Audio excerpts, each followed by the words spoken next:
साथीहरू आज चाहिँ म तपाईँलाई एउटा कुरा देखाउँछु ल मेरो प्यान्ट गोजीमा चाहिँ के हुँदो रहेछ हेर्नुहोस् ल कोही बेला चाहिँ म चाहिँ प्यान्ट लगाएर आउँछु त्यतिकै खोलेर राख्छु होइन अन्त आज चाहिँ के रहेछ म देखाउँछु ल ए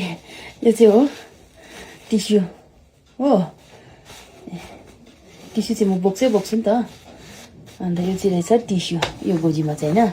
अब यो गोजीमा चाहिँ के रहेछ देखाउँछु ल म यो चाहिँ रहेछ एटिएमको उयो हो एटिएमबाट पैसा निकालेको हो लिस्टी त्यहाँबाट आम्बो के रहेछ हौ पैसा हुनु नि बरु है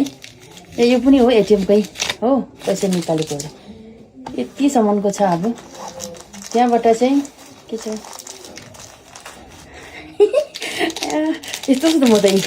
त्यहाँबाट यो पर्स प्रायः खान्छु नि त म प्रायः प्यान्ट गोजीमा मेरो यो चाहिँ भेट्छ हो यो चाहिँ मलाई बानी भएको छैन त्यहाँबाट के छ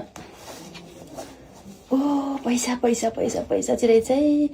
ओ 500 होस् है 500 होस् है 500 होस् है 500 होस् है 500 चाहिँ हुनैपर्छ है तपाईँलाई कति छ जस्तो लाग्यो गाइस 500 होस् है 50 रुपिस हो ए यति हुन्छ मेरो गोजीमा चाहिँ ल भन्दै म चाहिँ अहिले एकछिन अब समाज मिटिङमा निस्किनु आँटेको है साथीहरू ल गुड आफ्टरनुन